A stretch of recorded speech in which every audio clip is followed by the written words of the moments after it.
Olha aí comigo, Apocalipse 22, versículo 12.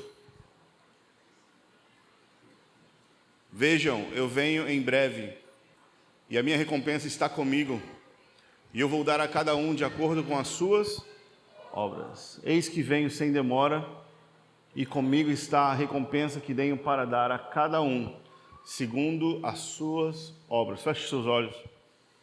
Pai da glória, eis-nos aqui diante do teu trono.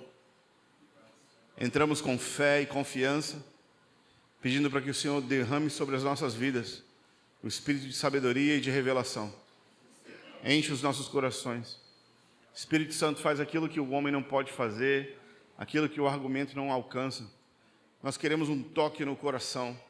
Queremos, Senhor, ser transformados de dentro para fora, pela fé, de glória em glória, por meio do Evangelho, do poder do Teu Espírito, eu te peço, em nome de Jesus. Fica à vontade no nosso meio. Envia, Senhor, o Teu Espírito, anjos ministradores, e fala aos nossos corações, eu te peço, em nome de Jesus. Amém. Apocalipse 22 é o último livro, a reta final da Bíblia inteira, não é? Não é só o último capítulo do livro de Apocalipse, mas também é o último capítulo que fecha, conclui o cânon. E geralmente, quando a gente fala, as nossas últimas palavras, elas carregam meio que o resumo daquilo que a gente sempre quis dizer, né? A gente guarda as palavras mais importantes para o final. Às vezes eu prego e eu falo, gente, se você não entendeu nada, o resumo da mensagem é isso aqui. Eu tento consolidar tudo em uma frase. E eu acredito também que Jesus aqui, ele encapsula, né, coloca dentro de uma pequena dose a revelação de tudo que ele queria dizer. Ele fala o seguinte: olhem para mim, prestem atenção, eu estou vindo sem demora. Essa é a mensagem de esperança, daquilo que está no coração de Deus para nós. E ele fala, fica ligado, fica esperto, porque quando eu vier, eu trago recompensas. A nossa grande esperança, encontrar-se com Cristo, nosso grande privilégio, ser abençoado com toda a sorte de bênção que Ele tem para trazer para nós. Queridos, Ele fala que Ele tem uma recompensa, isso deveria deixar a gente sem dormir, interessados em descobrir o que esse cara traz. Quando Ele vier, o que Ele traz, o que Ele tem a mais ainda para mim, e como que eu posso abrir meu coração ou qualificar a minha vida para que eu possa experimentar aquilo que Ele traz. E o texto diz que Ele vai dar de acordo com as suas obras. Isso aqui não pode ser a salvação, não é? Porque a gente sabe que a gente não é salvo por obras. Nós somos salvos pela fé, pela graça, é um dom de Deus, para que ninguém possa se gloriar. A gente não consegue se salvar, nem ficar salvo. Se dependesse da gente, a gente estava muito lascado. Então, aquilo que Ele traz é além do dom gratuito da salvação. Não que o dom gratuito da salvação não fosse o bastante, mas porque Deus é completamente generoso. Ele é extravagante em dar. Quando Ele dá, querido, Ele dá do melhor, Ele dá o seu Filho, Ele nos dá todas as coisas, Ele nos dá a sua própria natureza, Ele nos faz co-participantes de todo o seu plano. E Ele diz que no fim, quando Ele vier, Ele vem para trazer recompensas de acordo com as nossas obras. E esse é o esforço do que eu estou tentando dizer e do material que eu escrevi, da pesquisa que eu fiz.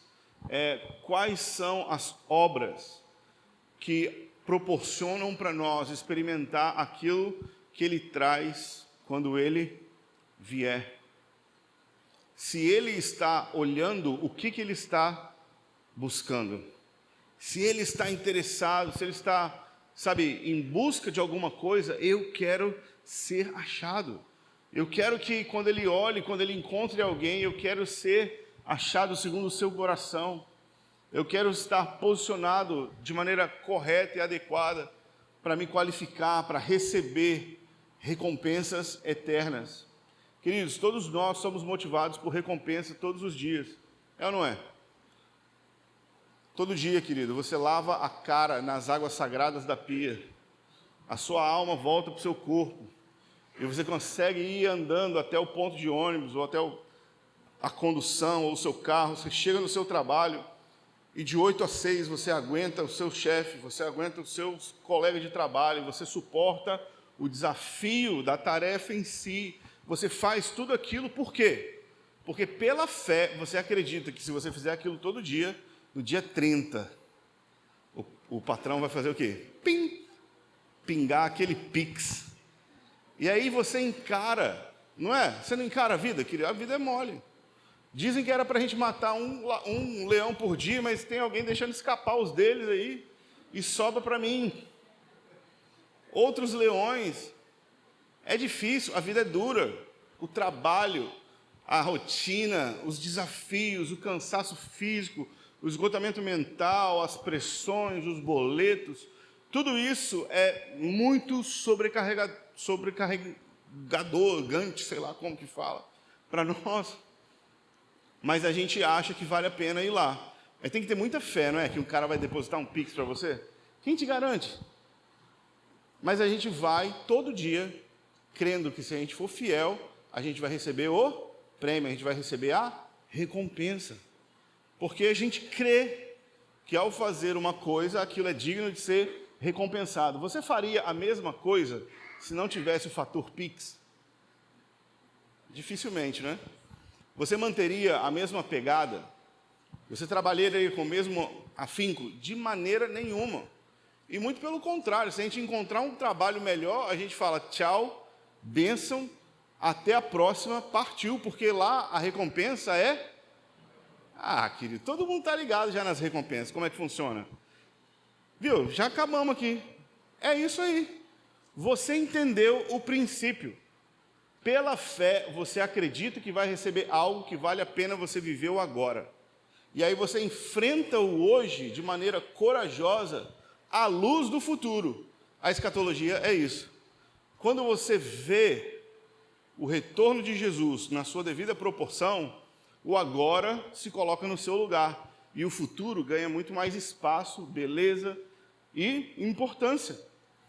O nosso trabalho é trazer o futuro para o agora, por meio da meditação, da leitura, do estudo, de pensar, de ruminar, de bater na porta, perguntar e pedir para o Espírito Santo revelar para nós.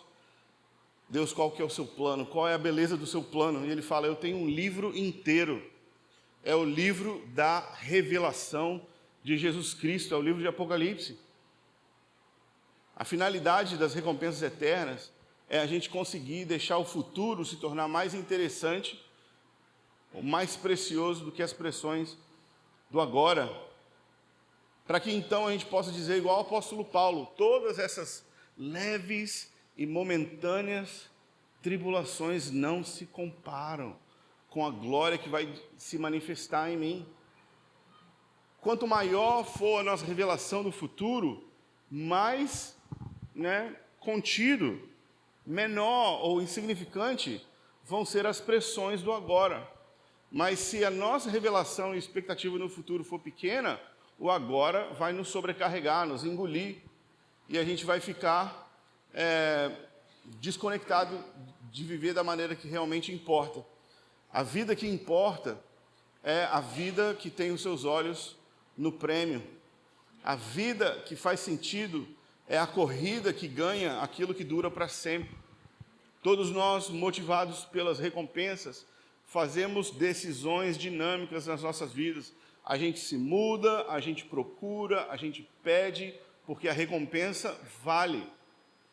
Da mesma maneira, a gente deveria avaliar o nosso futuro eterno com Cristo e deixar que isso influenciasse o nosso agora, para que todas as nossas decisões, onde a gente mora, as coisas que a gente faz, qual é o nosso trabalho, todas essas coisas convergissem para que nós pudéssemos, de fato, nos qualificar para receber as recompensas eternas que Ele traz quando Ele vier. A palavra de Deus é repleta de promessas que não podem se cumprir desse lado da eternidade. Por exemplo, o manso herda alguma coisa desse lado? De maneira nenhuma, né? Você tem que ser brabo. Você tem que escalar na sociedade pisando na cabeça do outro para você ter alguma coisa. O primeiro é quem? É o mais esperto, né? O mais importante é o mais aparecido, né? E Jesus, ele traz para nós valores de um reino de cabeça para baixo, onde o maior é o menor, o mais importante é o servo de todos. O humilde herda a terra, o que tem fome e sede é esse que fica saciado. O puro e o inocente é aquele que tem uma visão mais clara a respeito de quem Deus é. Então, a gente precisava de fato acreditar naquilo que Jesus chama de grande, para que a gente possa viver uma vida hoje alinhada com a expectativa dele. O problema é que nós vivemos vidas sem pensar no futuro, e isso não gera em nós expectativa de viver uma vida que agrada a Deus. Consecutivamente, a gente vive uma vida para agradar a nós mesmos ou aos outros agora. A palavra de Deus recheada, completamente cheia de promessas inacreditáveis, são recompensas, coroas, roupas, posições de autoridade, tronos, cidades e recompensas inimagináveis. Tudo isso Jesus usa como meio para encorajar os seus discípulos a viver uma vida que importa. Se Jesus fez isso, nós deveríamos também motivar os nossos discípulos com a mesma metodologia. Jesus faz isso no seu ministério na carne, e ele também faz isso glorificado. Quando ele aparece para os seus discípulos, ele fala: se você for fiel no pouco, se você der um copo de água, eu tenho o jeito correto de você ser grande nos olhos de Deus. Depois, quando ele aparece glorificado para João em Apocalipse, ele continua motivando as igrejas a vencer o pecado, tendo em vista as recompensas eternas. Não pensar sobre o futuro é perder o futuro. Não imaginar o futuro é viver satisfeito com o agora. É como se nós fôssemos uma noiva completamente desconectada da realidade de que em breve iremos casar. Mas quando a gente conhece uma noiva de verdade, a gente sabe que ela é praticamente obcecada com o dia do casamento. É ou não é? Tem alguém noivo aqui? Ô Senhor, libera os varão para orar, para chamar as meninas para tomar café e ficar noivo. Dá dinheiro para comprar um anel, Senhor, em nome de Jesus. Você já viu uma noiva? Ela é obsessiva pelo dia do seu casamento. Ela fica obcecada por aquele grande dia. Ela pensa sobre aquilo 24 horas. Se você pega o Pinterest dela, tem a aba das flores, a aba dos doces, a aba dos vestidos, a aba dos cerimoniais e todos os mínimos detalhes. Algumas meninas nem noivação já têm. Não precisa nem ser profeta, né, para entender que isso está no coração da expectativa, da esperança. É o grande dia. É ou não é? Da mesma maneira, nós somos a noiva de Cristo, e não pensar ou viver obcecado pelo dia do nosso casamento significa que a gente encontrou algum outro amor que está distraindo a gente demais. E tem alguma coisa acontecendo na nossa vida que impede a gente de ver o futuro e viver à luz do dia que está vindo. Enquanto noiva de Cristo, nós deveríamos também ficar obcecados pelo dia do seu retorno, porque esse é o dia da consumação dos desejos mais profundos do nosso coração. É o dia da realização da justiça de Deus, é o dia da vingança de Deus, é o dia onde Deus começa a colocar todas as coisas erradas de volta no seu lugar. Nós deveríamos ansiar como aquela corça que anseia pelas águas, como o sentinela que vigia até o dia raiar. Nós deveríamos estar obcecados pelo retorno de Jesus, pelas recompensas que Ele traz. Eu acredito que não pensar a respeito do futuro significa que a gente está muito satisfeito com o nosso agora, mas pensar a respeito das recompensas eternas vai fazer com que você cresça na fé. Você lembra de Hebreus capítulo 11, sem fé é impossível agradar a Deus. Mas como é que o texto continua dizendo? Ele fala o seguinte: que todo aquele que quer agradar a Deus, ele precisa crer que Deus existe e que Ele é galardoador, Ele recompensa. Para agradar a Deus, tem que crer que Ele recompensa, que ele traz alguma coisa que vale a pena. Na galeria dos heróis da fé, nós vemos diversas pessoas que viveram vidas terríveis, saudaram as suas promessas à distância e partiram. Mas isso não foi o suficiente para abalar eles, porque eles tinham olhos na eternidade. Eles estavam caminhando em direção a uma outra cidade. Eles tinham a expectativa, versículo 35, de uma ressurreição superior. Queridos, existe uma vida superior. E pensar a respeito das recompensas eternas vai fazer com que a sua fé cresça. Vai fazer com que você obedeça mais rápido. E vai fazer com que você seja fiel. Pensar a respeito das recompensas eternas vai fazer isso contigo. Eu amo um princípio que Deus ensinou ao povo de Israel, quando Ele tirou eles do Egito. Eles eram um povo terrível, pagão, e Deus começa a se revelar para aquele povo. E uma das coisas que Ele fala para aquela nação é o seguinte: quando vocês forem vir diante de mim, ninguém venha de mãos vazias. Vocês não devem comparecer diante de Deus de mãos vazias. Como que nós podemos comparecer de Deus diante da eternidade, transferindo aquilo que temos hoje e convertendo isso em algo eterno que possamos oferecer aos seus pés? Como que nós podemos viver uma vida que transfere os valores, o esforço, o tempo, os afetos em algo que dura para sempre? As recompensas eternas, elas nos treinam, ou elas nos estimulam a viver e praticar um estilo de vida que se converte e que funciona na eternidade.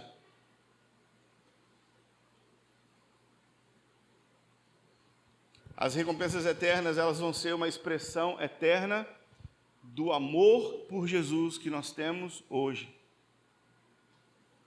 Vai ser algo palpável que conta a história de um sentimento subjetivo.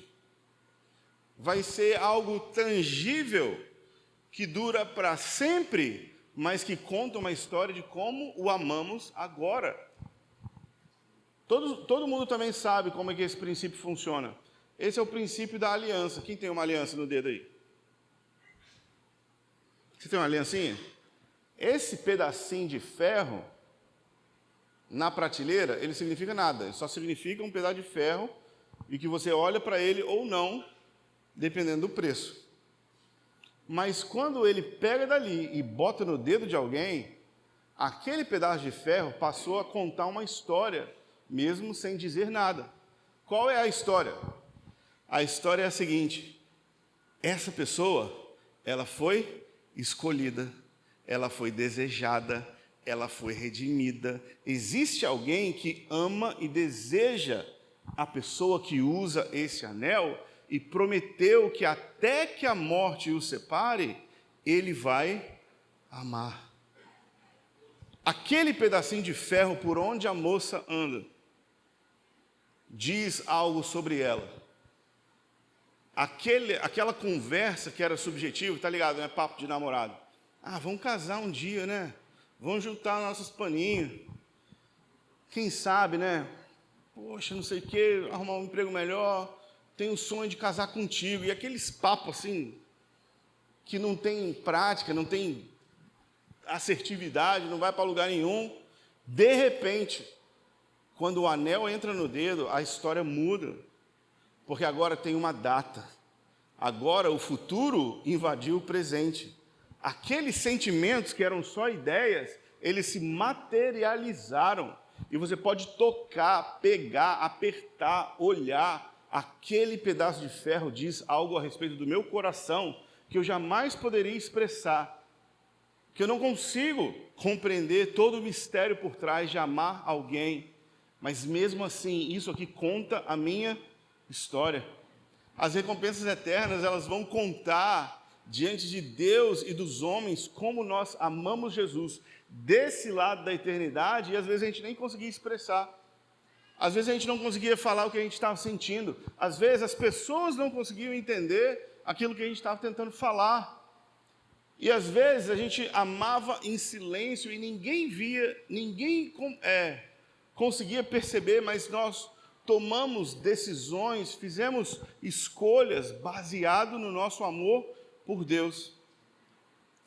Mas vai chegar uma hora onde nada que está secreto não vai ser revelado e nada que está oculto vai permanecer desconhecido. Lucas capítulo 8, versículo 17 e 18. Geralmente quando a gente pensa, né, nada que está oculto não vai ser revelado, a gente já pensa no lado ruim, né? Meu Deus, vou chegar lá no céu, Paul Washer vai estar com o slide da minha vida e vai dar o play. E vai ser uma droga, porque vai passar todos os meus pecados. E aí a gente fala assim, meu Deus, nessa hora eu vou fingir um desmaio. Ou então vou para o banheiro para beber água, que é tipo o ponto de encontro do crente desconectado, né? Quando o crente quer escapar do culto, ele vai beber água. Querido, eu amo esse princípio do lado positivo. O lado real é que Deus tem muito mais interesse de contar para todo mundo como você o amou, do que te expor os seus pecados.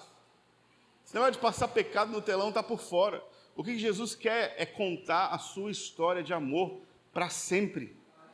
Diante dos homens e diante dos anjos, como nós o amamos. Não existe nada oculto que ele não vai revelar, não existe nada escondido que não vai ser dito. Imagina o plano de Deus de destacar pequenas coisas que fizemos por causa do amor e que ninguém jamais viu, mas que ele vai contar isso para sempre. Todo mundo sabe o poder de se contar uma história. E quando a gente senta na mesa entre amigos, pode ser a milésima vez, mas toda vez que aquela história é contada, a gente ri do mesmo jeito, a gente chora do mesmo jeito. Por quê? Porque histórias de amor e do vínculo que estamos construindo nos motivam a amar ainda mais. E Jesus vai pegar a nossa história com ele e vai declarar ela com as palavras mais belas. O autor da vida e da nossa história vai contar a nossa história de amor diante de Deus e dos homens para sempre. Naquele dia nós vamos ser de fato conhecidos, seremos como Ele é, e Ele vai contar a nossa história secreta de amor para sempre. É melhor você ter uma história com Deus, querido. É melhor você estar construindo uma história com Deus agora. Algo que vale a pena dizer diante dos anjos e diante dos homens. Eu anotei diversas escrituras referentes às recompensas eternas dos evangelhos, no reino milenar e no livro de Apocalipse. Eu quis restringir a essas 3 pesquisas, mas sempre você vai ver que as escrituras, elas usam da esperança escatológica como um motivador para se viver o presente. E eu acho que a gente deveria abraçar a mesma metodologia. Enquanto a gente tenta convencer pessoas a viver o agora, apertando os dentes e aguentando de sofrer, ou por causa de medo do futuro, ou por causa de medo do lago de fogo, as pessoas perdem o medo rapidinho, perdem o respeito rapidinho. Nós podemos usar a metodologia de Jesus e chamar pessoas para amá-lo de todo o coração agora, com base naquilo que ele promete para sempre. Essa foi a metodologia que ele escolheu para discipular. A gente deveria inspirar os nossos discípulos, as pessoas, da mesma maneira. Eu vou ler diversos textos, você pode ler depois, você pode acompanhar depois. Mateus capítulo 5, versículo 19, diz o seguinte: qualquer um que quebrar um desses mandamentos e ensinar isso a outros, esse será o menor no reino dos céus. Mas qualquer um que obedecer esses mandamentos e os ensinar a outros, esse será chamado grande no reino dos céus. Jesus está fazendo o contraste óbvio do pequeno e do maior. Todo mundo quer ser maior. Só que Jesus ele tem o jeito da gente se tornar maior. Não é de qualquer jeito que a gente vira grande. Ele fala que para sermos grandes no reino dos céus, nós precisamos obedecer os seus mandamentos e ensinar a outras pessoas. Obviamente, O reino dos céus não é agora. Ele está falando de um lugar, no tempo e no espaço futuro, onde pessoas de fato serão diferenciadas pela maneira como obedeceram e ensinaram a outras pessoas. É muito interessante a gente ver que essa é a metodologia de avaliação de Jesus para a grandeza e não a metodologia comum que a gente acha que as coisas deveriam ser avaliadas. A gente gosta de muito e a gente gosta de grande, né? A gente gosta de volume. E as pessoas exploram o desejo dos outros por grandeza de uma maneira ruim, que não produz nada significativo ou duradouro na vida delas. Mas Jesus, ele diz que se você obedecer e se você ensinar outras pessoas a obedecerem estes mandamentos, eu tenho grandeza para você. O ponto é, queremos ser grandes diante de Deus ou queremos ser grandes diante dos homens?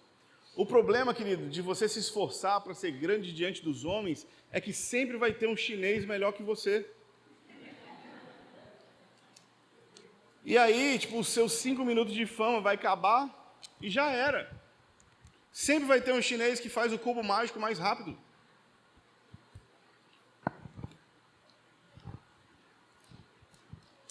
É isso que Jesus ensina quando vocês orarem, quando vocês jejuarem, quando vocês darem. Ele fala, faz diante de Deus, porque se você fizer diante dos homens, você já recebeu a sua recompensa. A recompensa de querer ser visto pelos homens é ser visto pelos homens. Olha que droga. Porque sempre vai ter alguém melhor que você. E você vai ganhar 5 minutos de fama e vai passar. E alguém vai te atropelar. Mas, Jesus fala, se você fizer essas coisas diante do Pai, para ser visto pelo Pai, o Pai que te vê em secreto, te recompensa publicamente. Queridos, quais são as recompensas que Ele tem para dar para a gente publicamente? Eu não sei, eu quero. Tudo o que Deus tem para dar é o que eu realmente mais quero. Mas Ele diz que se a gente ouvir essas coisas, e entrar num ouvido e sair no outro, e se a gente não praticar os seus mandamentos, e se a gente não fizer discípulos e treinar outras pessoas a obedecer, nós vamos ser considerados pequenos no seu reino. Isso não significa que não vamos ser salvos. Isso significa que vai ter pouca história sobre nós para ser contada. Isso significa que a nossa vida desse lado da eternidade, que era basicamente um estágio, foi desperdiçado. E eu não quero que você saia daqui nessa noite sem uma visão de grandeza para viver uma vida que importa diante de Deus. Todo mundo sabe o princípio do estágio, é ou não é? No estágio você rala muito e ganha.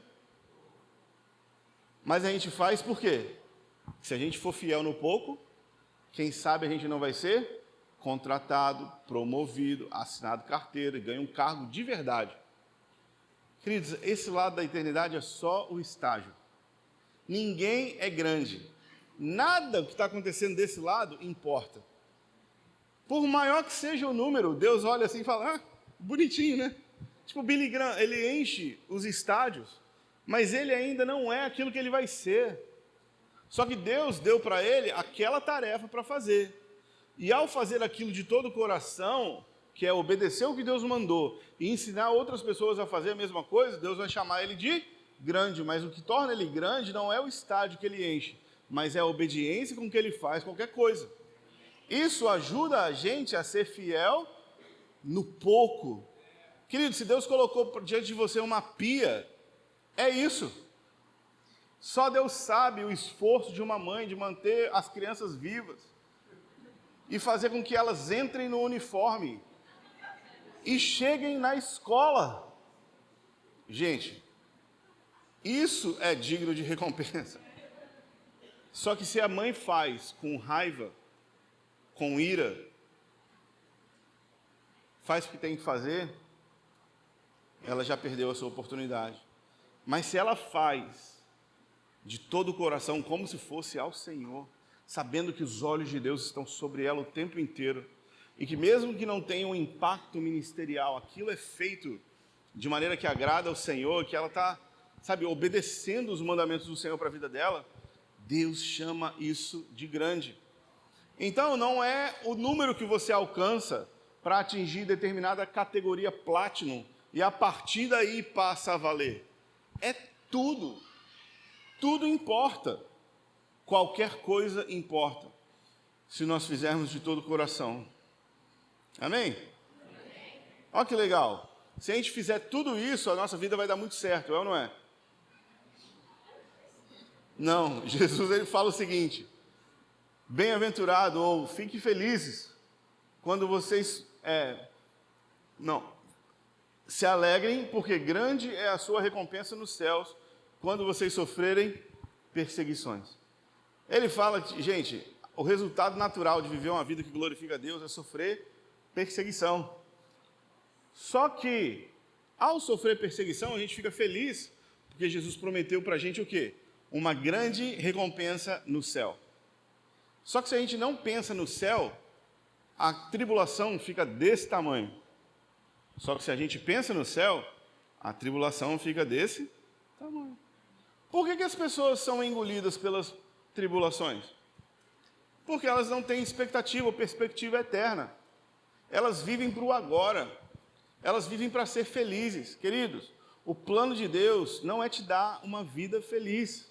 O plano de Deus é te dar uma vida eterna. Então, o compromisso dele não acaba quando você morre. Ele ainda é fiel, porque ele não é Deus de mortos, ele é Deus de vivos. E ele colocou no nosso futuro um momento espetacular chamado a ressurreição.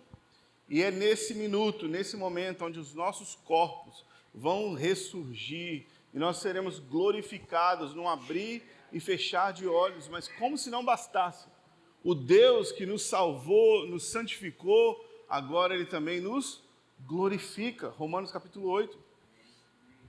Esse é o plano de Deus. Mas se você não tiver uma visão grande do futuro, você vai ter uma visão grande dos problemas. O objetivo é a gente poder dizer igual o apóstolo Paulo: eu tenho por perda todas as coisas. Nada importa se eu for conhecer Jesus. As tribulações, elas são nada, elas são leves e momentâneas, se eu puder compará-las com aquilo que há de se manifestar em mim, no meu corpo, nos nossos corpos glorificados. Lucas capítulo 6, 35. Amem os seus inimigos e a sua recompensa vai ser grande. Poxa, sério mesmo, quinta-feira de noite, você vai me falar de amar os inimigos? Sim, porque essa é uma maneira de receber um grande galardão, uma grande recompensa. A gente precisa lembrar que nós não somos aquele alecrim dourado que nasceu no campo sem ser semeado. Às vezes a gente esquece, né, quem a gente era. Sabe quem que você era, né, filho? Você era inimigo de Deus. Você estava destituído da glória de Deus. E o seu destino eterno era o lago de fogo. Só que Deus, ele te amou quando você era inimigo dele. E aí ele pede para a gente fazer a mesma coisa com outras pessoas. Ele está basicamente pedindo para a gente imitar ele quando ele primeiro nos amou. Só que como se não bastasse, nós estamos sendo transformados à imagem dele, mas ele também nos recompensará. Mateus capítulo 6, versículo 20. Juntem para vocês tesouros nos céus. Como que faz esse negócio? Onde que é a agência que faz o câmbio de dinheiro em riqueza celestial? Eu já vi mentoria de tudo quanto é tipo para ficar rico desse lado da eternidade. Alguém precisa instruir a igreja e o corpo de Cristo em como transformar aquilo que temos desse lado em algo que dure para sempre. Todas as vezes que nós vemos um caixão baixar na terra, aquela pessoa não está levando nada consigo de maneira palpável, a não ser aquilo que ela fez por amor a Deus durante a sua vida. Essas coisas, elas se convertem em riquezas eternas. Será que a gente fica muito interessado no tigrinho? A gente fica muito interessado em achar um investimento milagroso que faça não sei quantos por cento de dinheiro fácil. Querido, vamos empregar o nosso esforço em juntar tesouro no céu. Mateus 10, 42. Mesmo se você der só um copo de água, você vai ser recompensado. Queridos, se um copo de água importa, o que não importa? Se um copo de água é o suficiente para Deus falar, isso aqui importa para mim. O que mais não importa? Todo mundo pode dar um copo de água todo dia para alguém. Todo dia, então, nós podemos viver de maneira que impressiona e impacta o coração de Deus. Às vezes a gente fica vivendo pelo grande momento da oportunidade da nossa vida e a gente esquece que dar um copo de água importa. A gente fica pensando, qual é o dia que eu vou pegar no microfone? E Deus está pensando, qual é o dia que você vai pegar no copo de água? Qual é o dia que nós vamos ter impacto, alcance e números? Deus está falando, qual é o dia que você vai parar para ver quem está na sua frente, amar e servir essa pessoa? Até um copo de água importa para Deus. Mateus capítulo 25, versículo 21. Eu vivo por essas 3 palavras: servo bom e fiel.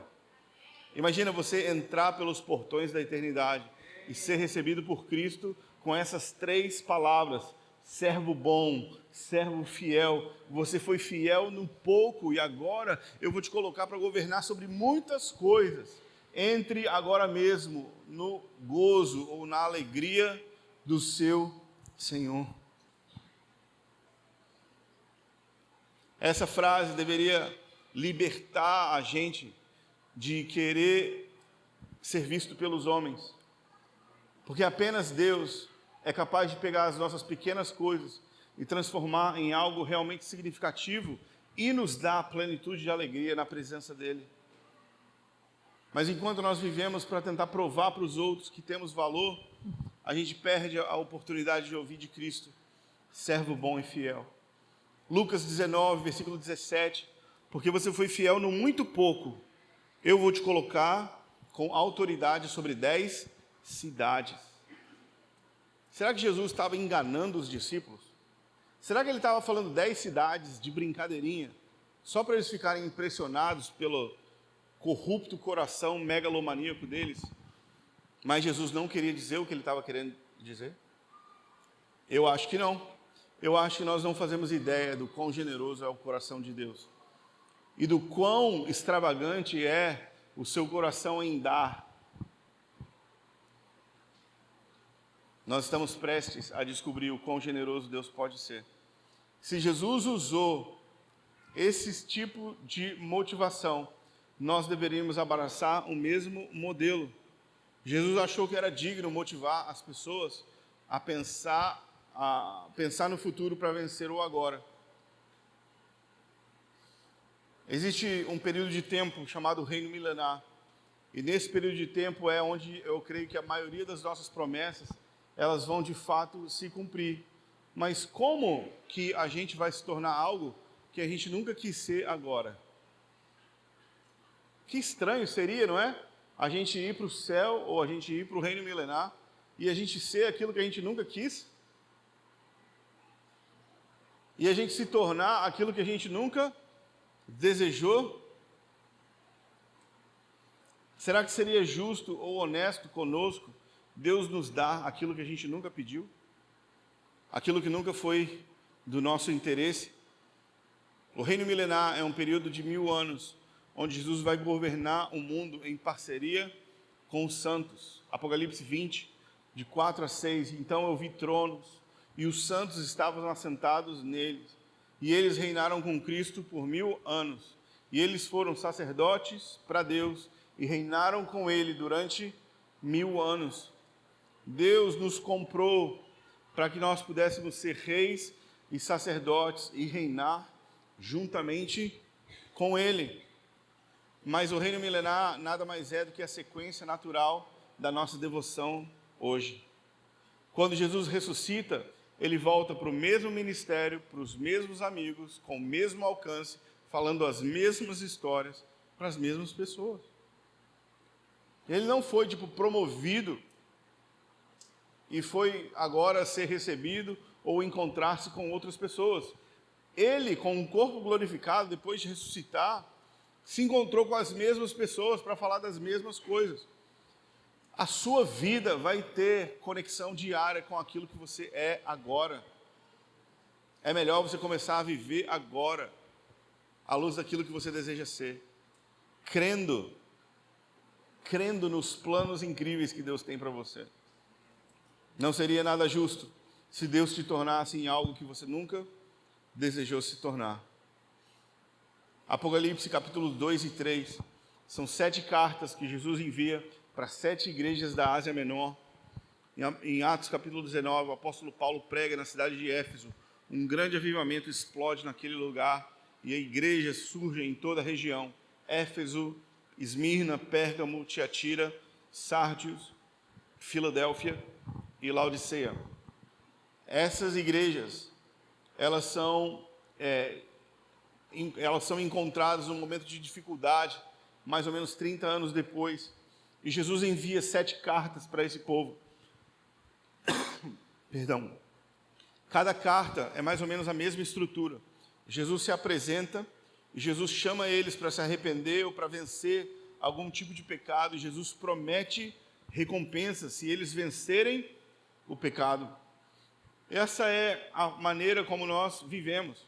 A revelação de Jesus nos ajuda a viver em santidade e vencer o pecado. E ao fazer isso, nós ainda somos recompensados. As 7 cartas, elas servem de inspiração para a gente hoje, porque a metodologia de Jesus ainda é a mesma. E se nós pudéssemos viver uma vida não tentando colecionar números, likes ou impacto humano, mas se a nossa obstinação fosse possuir o privilégio de comer da árvore da vida, ser completamente livre da segunda morte, provar o maná escondido e receber uma pedra branca, ter autoridade sobre as nações e possuir a própria estrela da manhã, se vestir de branco e ter o nome escrito no livro da vida, ser como um pilar no templo de Deus e ter os nomes de Deus escritos em nós, se assentar com Cristo em um trono. E se a gente fizesse disso a nossa obsessão? Que tipo de crente a gente não seria se a gente estivesse querendo coisas que o mundo não pode dar? Porque o mundo é aquilo que queremos, nós ficamos satisfeitos com tão pouco. Mas se nós desejássemos aquilo que Deus traz quando Ele vem, nós viveríamos uma vida completamente diferente. Faria sentido sofrer e padecer. Faria sentido obedecer rapidamente, com fidelidade. Faria sentido viver o agora, à luz do futuro. Amém, pessoal? Tudo bem até aqui? Joia? Beleza. Será que isso é verdade mesmo, gente? Você não parar para pensar, não?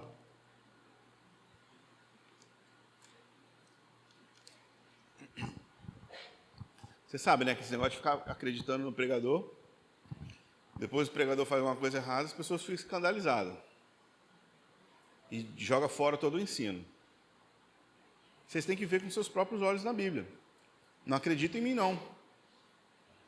Acredita naquilo que você vê com seus olhos nas Escrituras. Existe um tema precioso em toda a Bíblia, que são os livros de Deus. Em todo lugar você vai ver que Deus anota coisas. Só que se você parar para pensar, Deus é onisciente. Tá ligado o que é onisciente? Sabe tudo. Sabe tudo o quê? Tudo. Tudo de tudo, sobre todos e todas as variáveis possíveis das escolhas de todo mundo ao mesmo tempo. Ok, alguém que é assim, precisa de um livro? Não precisa, né? Só que Deus, que é transcendental, ou seja, além da nossa compreensão, Ele fala para nós de um jeito natural, para que a gente possa entender e acreditar. Então Ele fala assim, olha, eu tenho um monte de livro. Eu anoto tudo nos meus livros. Tipo assim, Ele não precisa anotar nada. Ele sabe de todas as coisas. Mas, quando a gente vê alguma coisa anotada, a gente acha que é realmente verdade, né? Você lembra naquela época que você ia na banca ou na feira, no lugar, e você falava assim, anota aí no caderno. Já era. Se anotou, está escrito, tem que pagar. O poder, o impacto daquilo que está anotado, gera no nosso consciente a segurança de que aquilo é um fato. Correto? Então, Deus usa essa imagem dos livros. Eu não acho que Deus tem livros, mas eu acho que também Deus tem livros. Mas Ele usa isso para impactar o nosso entendimento, a fim de que nós possamos ter segurança de que de fato Ele vê, Ele anota e Ele recompensa. O grande ponto não é ficar discutindo se Deus anota ou não anota. O grande ponto é crer que tudo é visto por Ele. Que nada passa despercebido dos seus olhos. Mas Ele fala para a gente que Ele deixa todas as coisas anotadinhas. Olha que incrível, Salmo 56, versículo 8. Você vê todas as minhas aflições e guarda as minhas lágrimas numa garrafa. Não estão todas elas escritas no seu livro? O salmista está dizendo para a gente que Deus, Ele se importa com as nossas emoções ao ponto de anotar cada uma das nossas lágrimas. Querido, quem é crente nunca chora sozinho. Não existe sofrimento nem dor que passe despercebido de Deus.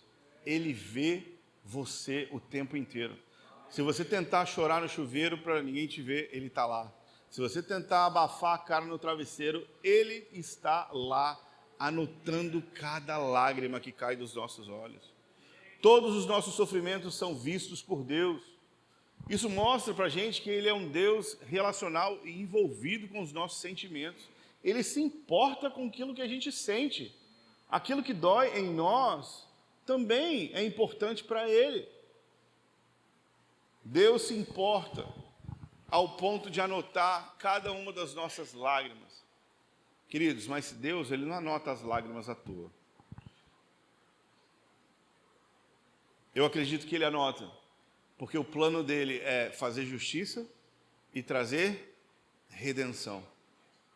Justiça é aquilo que está errado ficar certo, e a redenção é quando a gente recebe ainda mais do que a gente podia esperar ou merecer. Esse é o nosso Deus que observa cada batida do seu coração. Nada passa despercebido, nem um dos nossos sentimentos ou afetos não é visto pelo Deus que vê todas as coisas. Existe um outro livro muito interessante, que é o livro das memórias, ou o livro das finanças. Sabia que Deus se envolve também com a nossa vida financeira? Marcos capítulo 12, versículo 41 e 44. A gente tem uma história incrível daquela viúva que ela entrega a oferta de 2 moedinhas. Eu tenho para mim que o lugar mais santo no culto, na hora das ofertas, é do lado do gasofilácio, porque Jesus encosta e Ele manja literalmente quanto a gente dá e por que a gente dá. E Ele conversa sobre isso, sabe? Se Ele fosse fazer um curso de ética ministerial hoje, Jesus ia ser completamente cancelado. Como assim? Vai ficar manjando a oferta dos outros e falando disso com os outros? É isso que Ele faz. Ele fica do lado do gasofilácio. E Ele fica ali.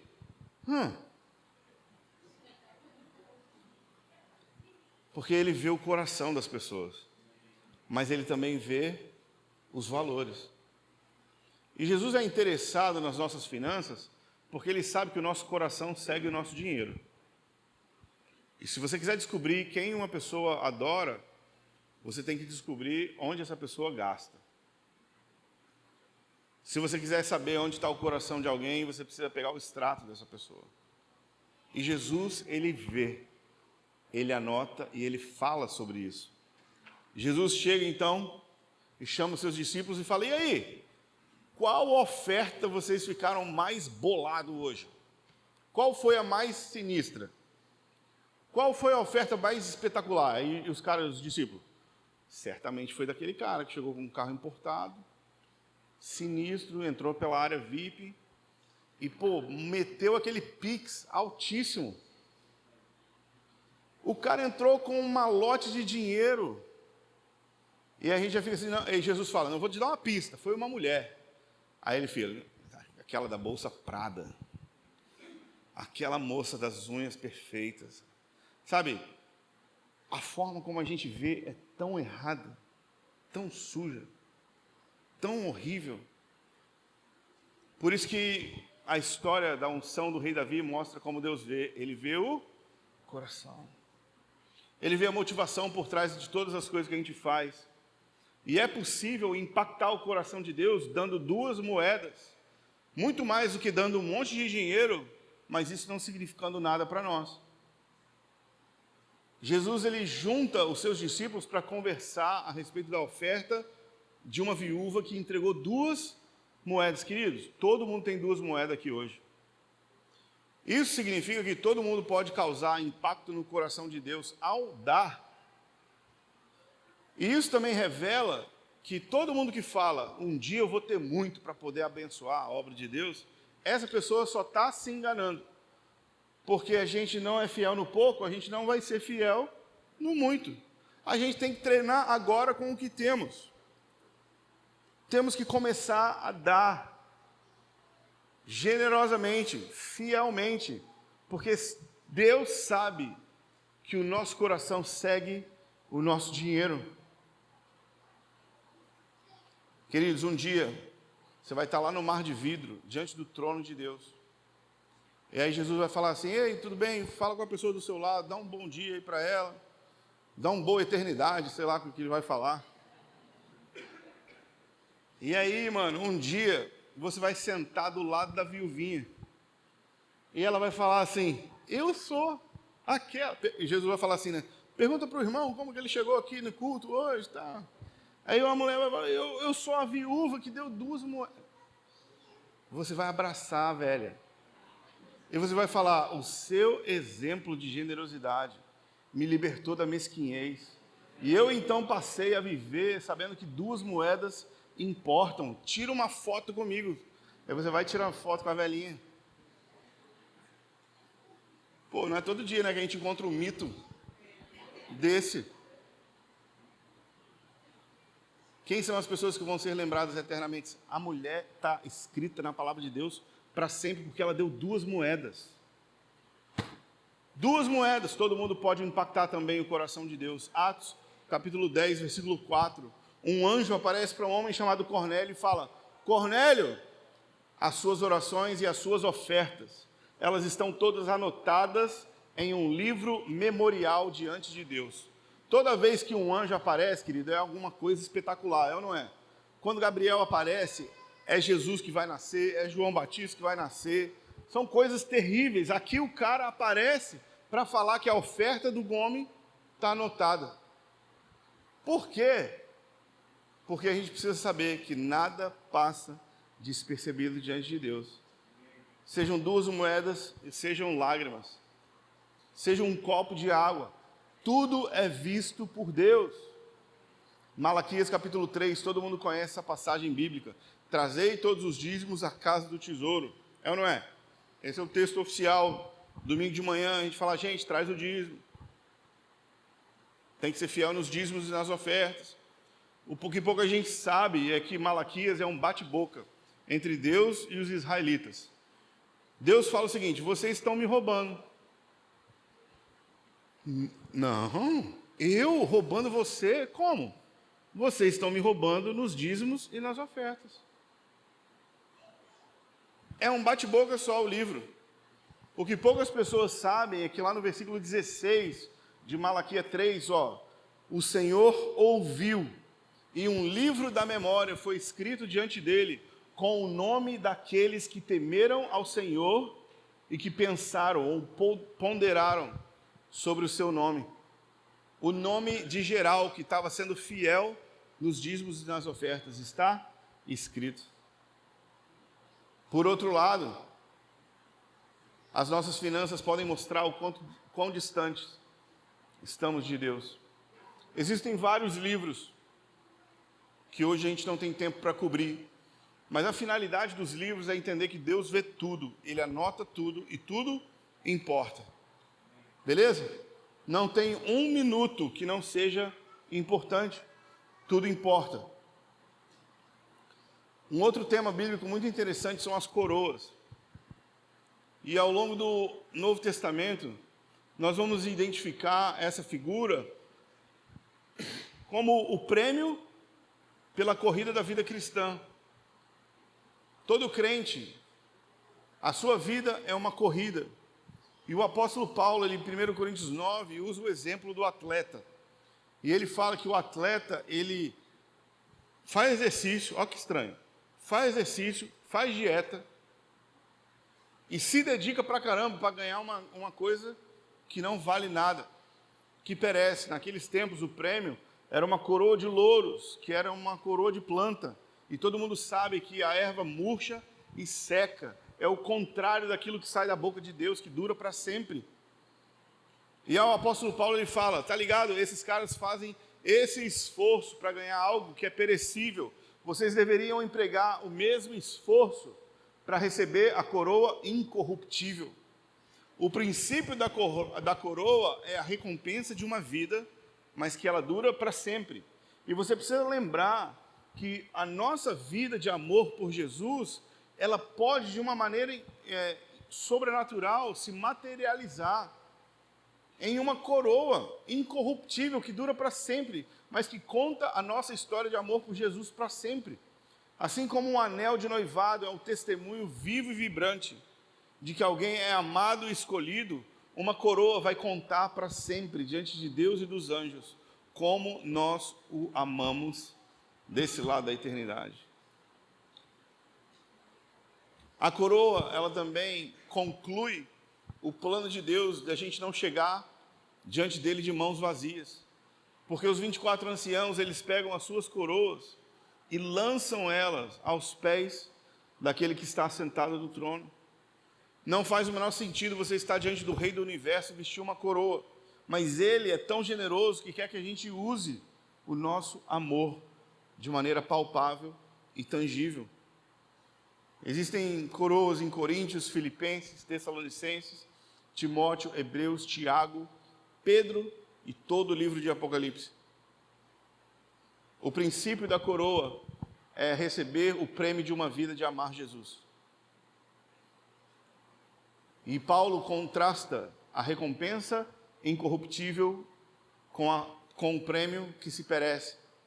Qualquer coisa que não tem significado eterno é eternamente inútil. Mas a gente pode aplicar as nossas vidas para receber algo que dura para sempre. Existem diversas coroas, como eu já falei, mas eu queria destacar só uma coroa para vocês, que é a coroa da justiça. Está lá em 2 Timóteo, capítulo 4, versículo 8. Dá uma olhadinha comigo. 2 Timóteo 4, 8.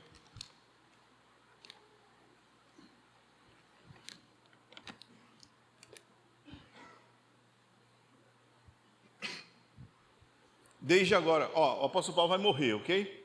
Esse aqui é o último capítulo, última página, última linha. E eu falei, né, que na última página, na última linha, geralmente a gente fala o quê?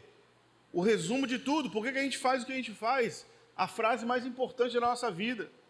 O apóstolo Paulo, desde agora está guardada a coroa da justiça que o Senhor, o reto juiz, me dará naquele dia. Olha só, o apóstolo Paulo viveu a vida inteira pensando naquele dia. Que dia, querido? O dia da recompensa. O dia do prêmio. E ele fala, eu estou confiante que eu já concluí a minha corrida. E quando eu encontrar o Senhor, Ele vai me recompensar. Ele vai me dar a coroa da justiça. Só que Ele não vai dar só para mim. Essa coroa é também para todos os que amam a sua vinda.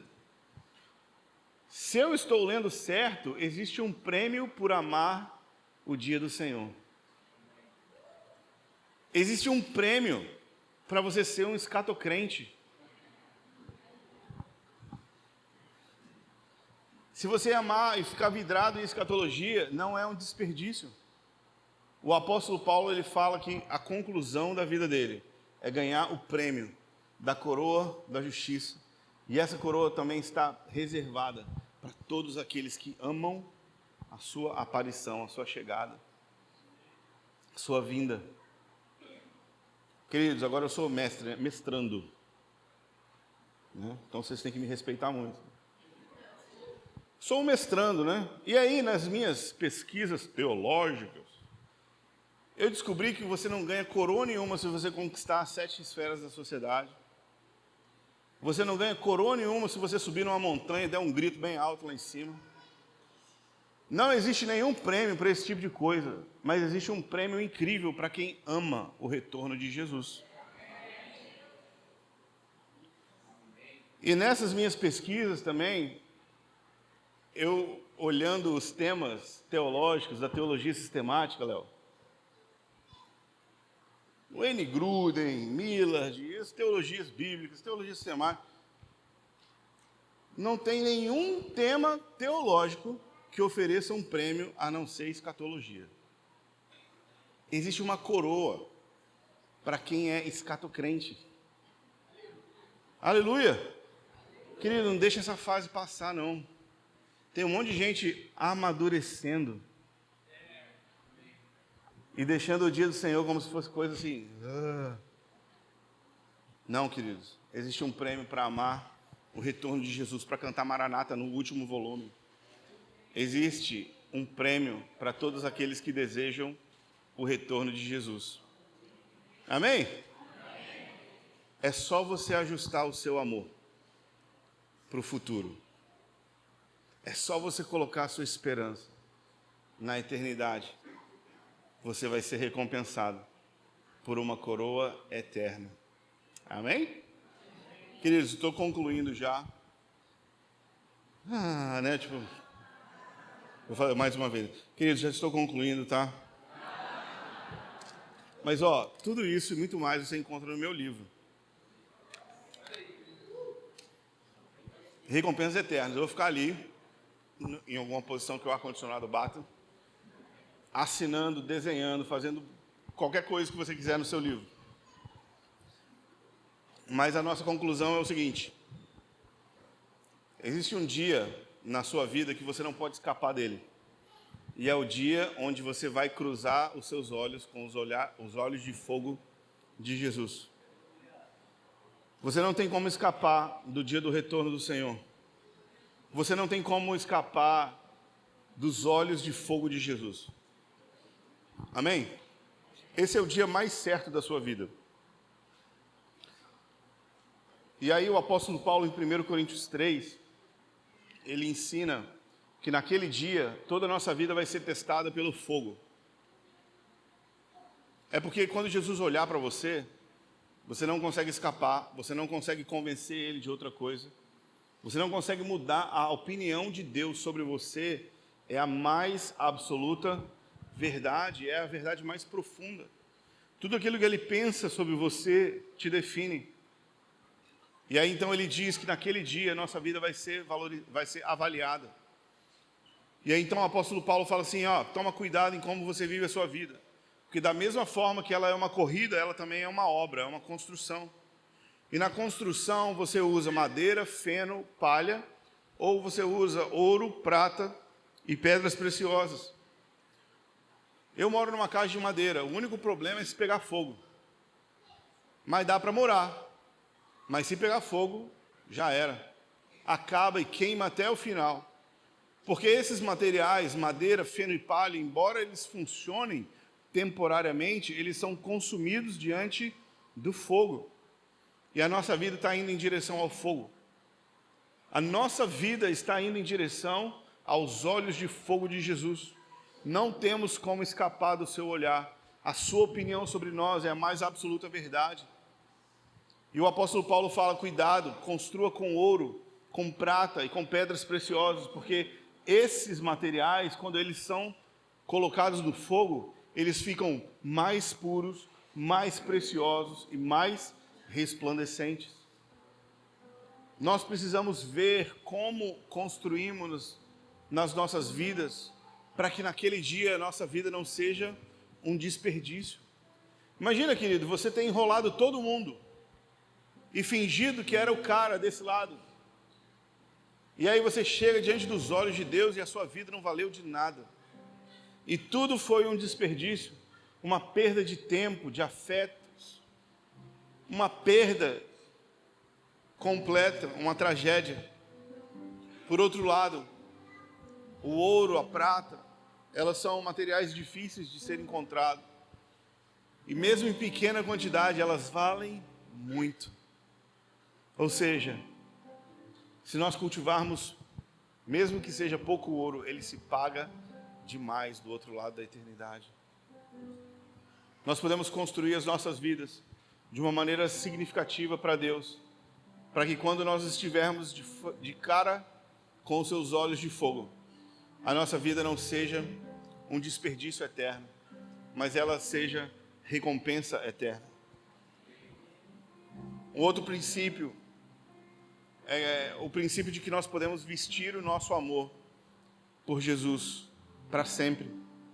As vestes, no contexto do retorno de Jesus, na escatologia, elas revelam a glória de quem a usa. Os anjos, eles aparecem com vestes resplandecentes. Jesus aparece com uma veste tão branca que nenhum outro lavandeiro poderia produzir. Quando Deus ordena os sacerdotes a se vestir, eles falam, se vistam de glória e de beleza. E Jesus, ele fala em Apocalipse capítulo 19, versículo 8, que os atos de justiça dos santos são as suas vestes puras, limpas, resplandecentes. É o linho finíssimo que veste a igreja. São as suas obras de justiça. Nós podemos vestir algo que conta o nosso amor obediente por Jesus para sempre. E em todo lugar onde a gente for, o cheiro, as cores, a glória, o brilho do que vestimos, nada mais é do que uma história. Jesus, eu te amei. Jesus, eu vivi uma vida grande, digna diante dos seus olhos. Eu fiz de você a minha obsessão. Eu fiz de você o meu maior interesse. E aí então, em todos os lugares, nós vamos vestir o nosso amor. Nós vamos vestir os nossos atos de justiça. Queridos, nós vamos concluir, mas eu não quero que você saia desse lugar sem antes ponderar, pensar um pouquinho sobre aquele glorioso dia quando você vai entrar pelos portões da eternidade e você vai encontrar com o Senhor nos ares. Seu corpo vai ser revestido de imortalidade, de incorruptibilidade. Você vai experimentar glória, alegria, prazer, beleza indescritível. E as nossas vidas vão ser recompensadas de uma maneira desproporcional, generosa, por um Deus que, quando vem, traz consigo as suas recompensas.